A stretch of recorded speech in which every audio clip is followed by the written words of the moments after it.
읽은 말씀을 가지고 오늘 나눌 말씀의 제목은 초라해 보일 때를 위한 계보입니다. 느헤미야 때의 이스라엘 백성들은 그 삶과 그 사역들이 쉽지 않았습니다. 어려웠고 궁핍했고 그리고 초라했습니다.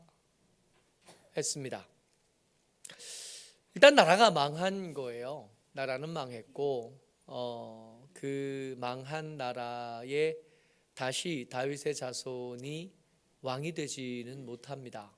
이제 그때부터 왕보다 제사장이 더 중요해졌고 레위인의 역할이 더 커져 있는 상황인 겁니다. 나라 망한 망국의 신민인 거죠. 그러니 그들의 삶이 그렇게 편안했을 리가 없습니다. 일단 세금이 무겁고요. 그리고 주변 다른 속주들과의 관계가 그리 쉽고 원만하지가 않습니다. 처음 돌아올 때가 BC 537년이었습니다. 돌아온 목적은 두드러지고 분명하게 한 가지였죠. 성전을 재건하러 온 겁니다. 나라를 회복하러 온 게 아니라 성전을 재건하러 왔는데 BC 537년에 와서 성전 재건을 시작하려 했고 그 시작할 때 울고 복받쳐하고 감격스러워했지만 그 일들이 잘 안 돼요. 그 감격적인 시작에 비해서 그 진행은 지지부진하다가 끝내 멈추고 맙니다. 그러다가 520년에 학개 선지자와 스가랴 선지자의 응원을 얻어서 겨우 다시 시작합니다. 그렇게 시작해서 4년 뒤에 516년에 성전을 완성하죠. 성전을 완성했으면 여기서 예배드리는 사람들이 좀 모여들고 그러면서 여기가 좀 부흥하고 흥황했으면 좋겠는데 안 된 겁니다. 그리고 시간이 지나갑니다. 그렇게 시간이 지나가는 중에 예루살렘은 큰 환난과 능욕을 당했다 그래요. 그 큰 환난과 능욕을 당했다는 소문을 페르시아의 술 맡은 관원이던 느헤미야가 들은 거죠. 울고 또 금식하고 조상들의 죄를 마치 내가 지은 죄인 것처럼 회개하면서 돌아가려고 합니다. 아닥사스다의 도움을 얻고 또 후원을 받아서 돌아오는데 그때가 445년, 그러니까 516년 성전을 완성하고 난 뒤에도 한 70년이나 더 지난 다음입니다. 그러니까 세월이 거의 100년 가까이 지난 거예요. 성벽은 52일 만에 완성됐다고 하지만 그 문제가 다 끝났냐? 아직 그렇지 않아요. 느헤미야 7장 4절 말씀입니다. 같이 읽어보죠. 시작. 그 성읍은 광대하고 그 주민은 적으며 가옥은 미처 건축되지 못하였음이니라. 성벽은 완성이 됐다고요? 성벽은 완성이 됐으나 아직 성벽만 덩그러니 완성되어 있지 그 안에 아직 사람이 살만한 상황이 안 된 겁니다. 그래도 여기가 수도이고 이들의 조상들의 마음의 고향이지 않을까요? 하나님의 성전이 거기 있고 성벽도 둘렀으니 이제는 그 안쪽은 안전해진 거 아니에요? 그러면 여기에다가 땅을 좀 사두면 땅값이 나중에는 좀 오르겠다 할 법도 한데 그 일이 안 됐습니다. 성벽이 완성됐는데도 사람들이 그 안에 들어가 살기를 그렇게 꺼려하는 거예요. 좋아하지 않는 거예요. 예루살렘 안에 사는 것은 특권도 아니고 특혜도 아니었던 때입니다. 그래서 이 성전이 만들어지고 성벽이 둘러진 이 예루살렘을 그냥 비워두면 여전히 황폐하지 않을까요? 멀쩡한 집도 사람이 살지 않게 되면 얼마 지나지 않아서 그 집이 무너지는 것들 우리가 알잖아요. 참 허름한 집인데도 그 허름한데도 사람이 살면 집이 집으로 유지되어지고 집이 계속해서 건재하지만 사람이 살지 않으면 더 이상 거기는 사람 사는 집으로 기능하지 못하게 되는 거거든요. 억지로라도 누구라도 살아야 되는 겁니다. 그래서 느헤미야가 아무도 살지 않는 예루살렘을 위해서 특단의 조치를 취하는 거예요. 11장 1절 말씀입니다. 같이 읽어요. 시작. 백성의 지도자들은 예루살렘에 거주하였고 그 남은 백성은 제비 뽑아 10분의 1은 거룩한 성 예루살렘에서 거주하게 하고 그 10분의 9는 다른 성읍에 거주하게 하였으며. 어떻게 했다고요? 그냥은 살라 그래도 아무리 등 떠밀어도 안 산다 그러니까 사람들을 모아놓고 제비 뽑은 겁니다. 11조 하듯이 너희들 중에 열의 하나는 헌금하시는 것처럼 하나님 주신 것들 중에 열의 하나는 하나님 것으로 믿음으로 고백하고 우리가 11조를 드리잖아요. 너희 백성들 너희 땅을 위해서 살고 너희 산업을 위해서 살고 너희 생계를 위해서 사는 것 좋지만 예루살렘을 그냥 비워둘 수는 없으니 너희 중에 11조 해라. 너희들 중에 제비 뽑아서 10분의 1, 11조 된 사람들은 싫든 좋든 여기 와서 살아라. 강제로 해야 되는 일인 거예요. 때때로 믿음의 일은 무겁습니다. 믿음으로 산다는 건 누가 뭐라 그래도 좁은 길이 틀림없습니다. 예수 믿으면 복 받습니다. 우리가 이렇게 말하지만 실제로 그 복이라는 것 속에 많은 것들이 함축되어서 있는 다중의미라는 것을 우리가 압니다. 예수 믿으면 새벽에 일어나야 될 부담을 지는 거예요. 예수 믿으면 함부로 살지 못할 책임을 지는 겁니다. 예수 믿으면 남들이 평안하게 하는 일도 그냥 평범하게 하는 일도 우리는 조심스럽고 이걸 해도 되는지 마는지에 대해서 고민이 많아집니다. 예수 믿는 사람이 선택할 수 있는 직업의 숫자가 작고 예수 믿는 사람들이 할 수 있는 일의 범위가 그렇게 넓지 않습니다. 조심스러워야 되고 내가 거룩하니 너희도 거룩하라 하신 하나님의 말씀이 그대로 지키지는 못해도 마음에 한 곳에 무거운 짐으로 남겨져 있는 삶을 사는 것 예수 믿는 사람들입니다. 근데 그 무거운 짐을 지고 살아야 되는데 삶의 꼴을 이렇게 보면 그 말씀에도 합당하지 못하고 그 말씀에도 합당하지 못한 주제에 세상에서 볼 때도 초라해지는 때가 있거든요. 그러니까 믿음 안에서도 존중받지 못할 만한데 세상 앞에서도 그렇게 드러낼 게 없는 거예요. 이도 아니고 저도 아닌 어중간한 때를 발견하는 것. 그럴 때가 있습니다. 초라해 보일 때. 믿음으로 산다 그러면 내가 가난하지만 내가 돈이 없지 내가 가오가 없냐 그러고 마음이라도 좀 당당하면 좋은데 그 당당하지 않은 거예요. 내가 내 삶을 알거든. 세상 앞에서는 내가 믿음의 사람 그러지만 말씀 앞에 서고 또 하나님의 사람들 가운데 서면 내가 이렇게 당당하지 못하고 의무를 다 감당하지 못한 것 때문에 주눅들 때가 있는 거예요. 세상에서 봐도 모자라고 믿음에서 봐도 모자라고 그런 일들이 한 해 지나고 두 해 지나는 겁니다. 이렇게 몇 해가 반복되고 나면 주눅들 수밖에 없어요. 세상에서도 주눅들고 교회에서도 주눅들고. 이럴 줄 알았으면 차라리 세상 일이라도 열심히 할 걸, 헌금이라도 많이 하게. 그랬으면 적어도 세상에서는 기죽지 않을 수도 있을 텐데 이럴 줄 알았으면 기도라도 열심히 할 걸. 그랬으면 적어도 믿음 안에서 교회 안에서라도 반듯하고 당당할 수 있을 텐데 근데 둘 다 아닌 거예요. 둘 다 초라한 거. 지금 이 사람들이 그래요. 하나님의 응원하심, 하나님의 도우심, 하나님의 앞서 행하심을 따라서 예루살렘에 돌아오기는 했지만 성전 짓는 것도 그랬고 성벽을 짓는 것도 그랬고 그 성벽을 완성해 놓고도 뭐 하나 이렇게 내놓을 만한 게 하나도 없는 거예요. 주눅들고 기죽고 누가 뭐라고 말 안 해도 내가 날 보면 초라해지기 이를 데가 없습니다. 느헤미야 성경은 그렇게 초라해진 사람들을 위한 하나님의 응원이고 하나님의 위로거든요. 근데 이 하나님의 응원과 위로가 어떻게 나타나냐면 우리가 참 읽기 힘들어하는 이 계보를 통해 나타나요.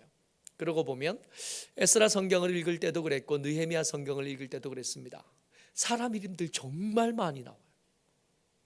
읽다 보면 새벽마다 이걸 소리내서 읽잖아요. 이게 혀가 안 돌아가. 특히 뭐가 힘드냐 하면 이게 야로 끝나는 이름이 힘들어요. 발음이 어려워. 마따냐와 박부가, 박부가하고 다르잖아요. 박부가가 맞거든요. 이 가 발음을 우리가 할 일이 없어요. 그렇지 않아요? 가라고 이거 성경 외에 가를 읽을 일이 우리가 한 번도 없습니다. 때때로 보면 이게 내가 한글을 읽는 건지 한글인데 발음이 안 되는 경우도 꽤 자주 있습니다. 이 사람들의 이름이 어렵고 낯설고 입에 안 익어요. 근데 이 계보를 자세히 좀 읽다 보면 위로가 됩니다. 이 초라하고 내가 내 모습을 봤을 때 참 만족스럽지 못하고 아유 이래가지고 뭐가 되겠나, 이거 계속 해는 게 의미가 있겠나 싶을 때 느헤미야가 계보를 읽어주는 거예요. 오늘 우리가 12장을 읽고 있는데 12장에는 그냥 쭉 써 있는 계보 같지만 계보가 두 종류입니다. 앞에 나오는 계보, 그러니까 11절까지의 계보는 스룹바벨과 예수와 때의 계보입니다. 그러니까 처음 돌아왔을 때예요. 처음 돌아왔을 때 총독이 세스바살이었다가 스룹바벨로 바뀌거든요. 그러니까 스룹바벨과 함께 했던 제사장, 대제사장이 예수아예요. 그러니까 스룹바벨과 예수아가 함께 있을 때에 돌아왔던 사람들, 그때 함께 일했던 사람들의 계보가 1절부터 11절까지 나옵니다. 거기에서 우리가 주목해야 될 이 내용이 8절과 9절에 나와요. 8절 9절 같이 읽어봅니다. 시작. 레위 사람들은 예수아와 빈누이와 간미엘과 세레바와 유다와 마따냐니, 이 마따냐는 그의 형제와 함께 찬송하는 일을 맡았고 또 그들의 형제 박부가와 운노는 직무를 따라 그들의 맞은편에 있으며. 여러분들 저 사람들 누구라고요? 537년에 와서 520년에 성전 재건을 다시 시작하고 또 516년까지 재건을 완성했던 때의 사람들입니다. 지지부진했던 때, 공사를 시작은 하고 마무리 짓지도 못하고 멈춰서서 거의 한 20년을 그냥 주저앉아 있던 사람들이요. 그때 일이 안 될 때, 성전도 없이 그냥 앉아 있을 때, 그때 하나님 앞에 찬양했던 사람들의 이름인 거예요. 하나님을 찬양했던 사람과 그 맞은편에 서 있었던 사람의 이름을 이렇게 기록합니다.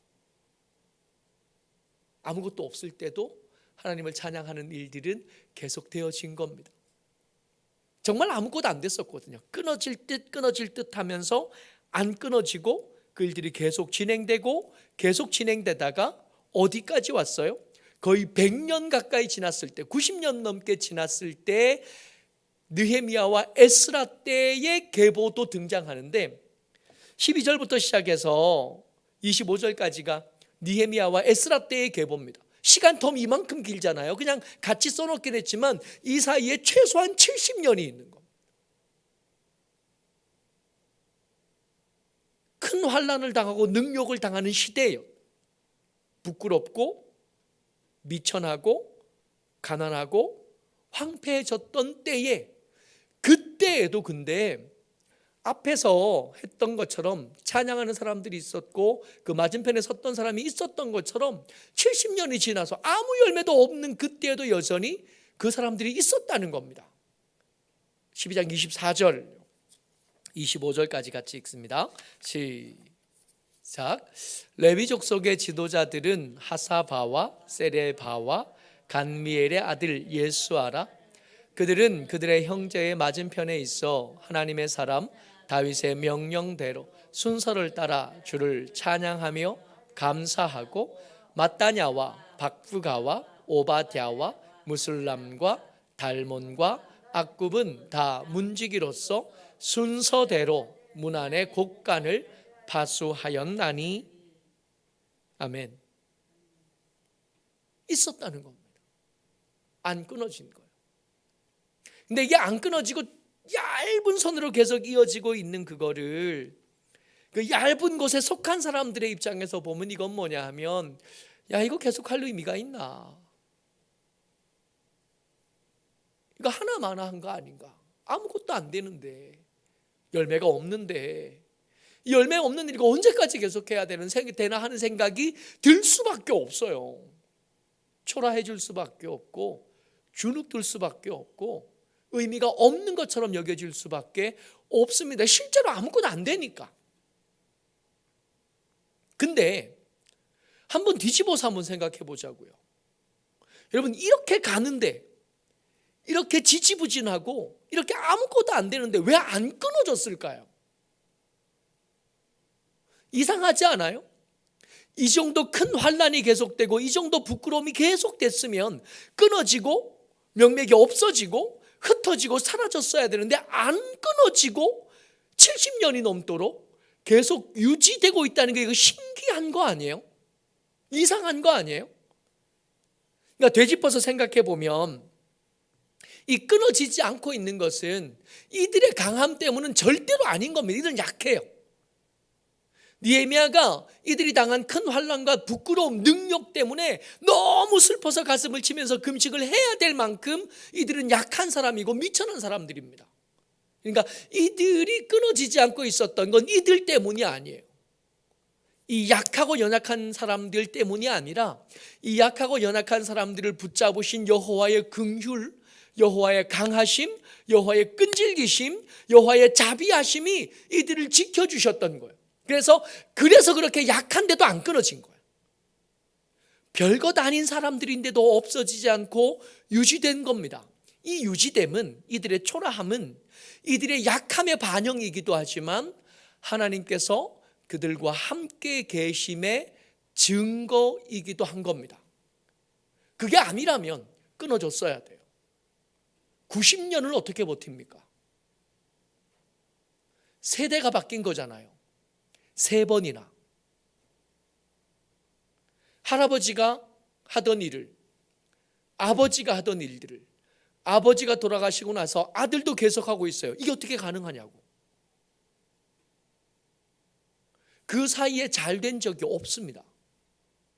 아버지도 가난했고 할아버지도 가난했는데 나도 가난해요. 근데도 이걸 계속하고 있어요. 왜? 아니, 어떻게 해요? 이들의 미천한 것과 이들의 부끄러움을 생각한다면 벌써 끊어졌어야 되는데 안 끊어진 거예요. 이들이 안 끊어짐은 하나님의 강하심, 하나님의 선하심과 긍휼을 빼고는 설명이 불가능합니다. 그러고 보니 이들의 모자람이잖아요. 끊어지지 않고 계속 이어졌어요. 흐르는 강물처럼. 큰 강이기도 하지만 거슬러 올라가다 보면 어느 지점에서는 냇물보다 작은 좁은 그런 때가 나오기도 하거든요. 끊어질 듯 하면서 안 끊어지고 있었던 겁니다. 이 강물을 계속 흐르게 만든 사람들이 있었어요. 물론 위대한 사람들이 아닙니다. 11장 3절이요. 에스라와 느헤미야 읽다 보면 굉장히 낯선 단어가 등장하는데 그게 느디님 사람들이에요. 11장 3절 같이 읽어봅니다. 시작. 이스라엘과 제사장들과 레위 사람들과 느디님 사람들과 솔로몬의 신하들의 자손은 유다 여러 성읍에서 각각 자기 성읍 자기 기업에 거주하였느니라. 예루살렘에 거주한 그 지방의 지도자들은 이러하니. 제비 뽑아서 예루살렘에 살게 했다 그랬잖아요. 그 제비 뽑아 살게 된 사람들이 누구였는지를 이렇게 쓰면서 등장했습니다. 느디님 사람이라는 거예요. 이 느디님 사람들 누구냐 하면 느디님 사람들이라는 말의 뜻이 받쳐진 사람들이라는 뜻이에요. 옛날에 가나안 정복 전쟁 때 여리고 정복하고 나서 우여곡절 끝에 아이성까지 정복하고 나서 기브온 주민들이 추레한 행색을 하고 찾아온 적이 있었습니다. 곰팡이 난 떡 가지고 구멍난 전대 들고 해진 신발 신고 찾아온 거예요. 멀리서 왔습니다.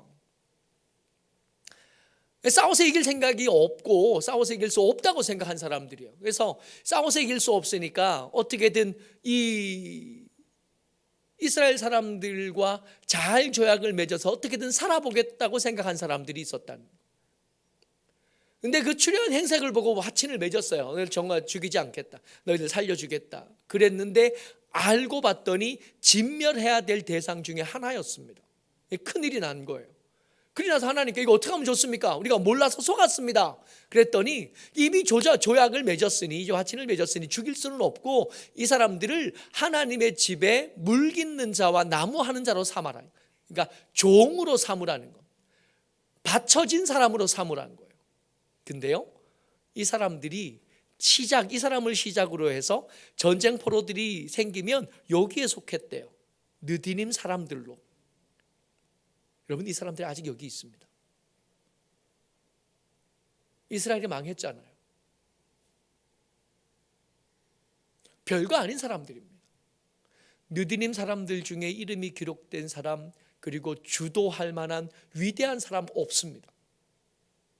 그냥 저 사람들은 애초에 받쳐진 사람들, 물 깃는 사람들이고 나무하는 사람들, 하나님의 성전에서 일하는 일꾼들입니다. 근데 이 사람들이 거기 있어요. 아무것도 안 되는 것 같은 그때 그 자리를 지켜주는, 이름을 기록할 일도 없었는데 느헤미야 때가 되고 이 에스라 때가 되니까 이 사람들을 기록해야 될 만큼의 기초가 되고 바닥이 되고 낮은 곳을 지켜주는 사람들이 된 겁니다. 부담스러운 사람이고 속인 사람.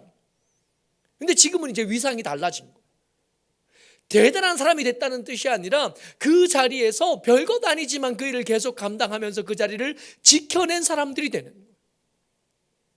여러분, 우리나라를 누가 지켰어요? 왕들이 지켰나요? 위대한 장군들이 지켰어요? 의병들이 지켰어요. 의병들이. 그렇지 않아요? 이 성전을 누가 지키냐 하면, 이 예루살렘을 누가 지키냐 하면, 이 교회를 누가 지키냐 하면 이름도 기록되지 않는 어떤 사람, 기도하는 자리를 계속 지켜내고 섬기는 자리를 계속 지켜낸 흠있고 모자라고 못나고, 그런데 그 자리를 떠날 줄 모르고 그 자리에 있던 사람들이 교회를 지켜왔고 나라를 지켜왔고 성전을 지켜왔던 겁니다.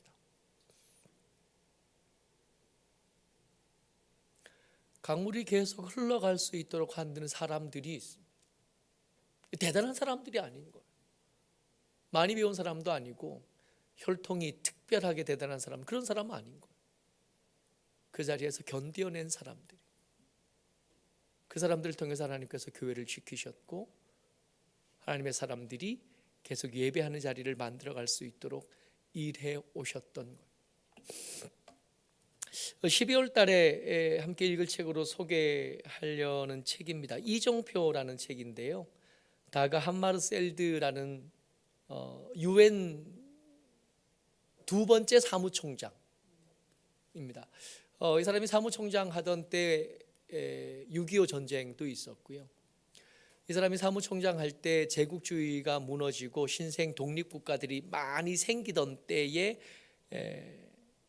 유엔에서 일했던 사람, 평화유지군이라는 개념을 처음 만들었던 사람. 그러니까 우리나라 전쟁 때 유엔군이 오잖아요. 그 일을 주도했던 사람인 겁니다. 이 사람의 죽고 나서 이 사람이 콩고의 분쟁을 해결하러 가다가 알 수 없는 의문의 비행기 사고로 갑자기 죽거든요. 이 사람이 죽고 나서 이 사람의 집에서 발견된 일기를 이제 죽고 나서 출판한 거예요. 이 사람은 노벨 평화상을 받았는데 죽고 난 뒤에 받았어요. 그러니까 죽고 난 뒤에 노벨 평화상을 받은 최초의 사람이기도 합니다. 이 사람이 이정표라는 책에 뭐라고 썼냐 하면, 이 사람은 그냥 일기처럼 쓴 거예요. 긴 소설 같은 거, 긴 논문 이런 거 아니고 일기처럼 쓴 겁니다.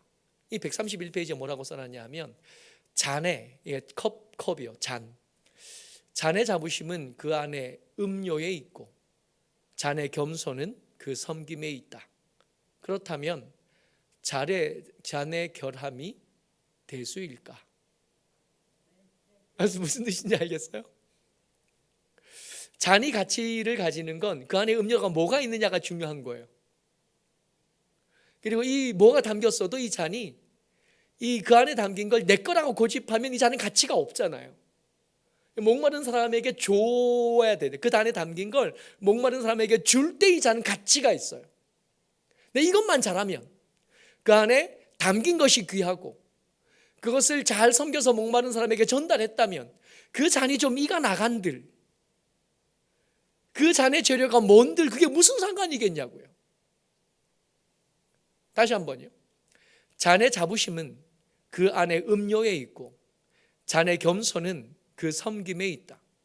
그렇다면 잔의 결함이 대수일까? 여러분, 우리의 모자람이야 뭐 어떡하겠습니까? 뭐 어쩌겠어요? 느디는 사람 같은들 뭐 어떻겠습니까? 괜찮은 거예요. 우리 안에 담긴 게 우리 주 예수 그리스도의 사랑이라면 괜찮은 거예요. 그 사랑이 내 것일 뿐만 아니라 나누어지는 사랑이라면 내가 좀 부족한 사람이라도 괜찮고 내가 좀 모자란 사람이라도 괜찮은 겁니다.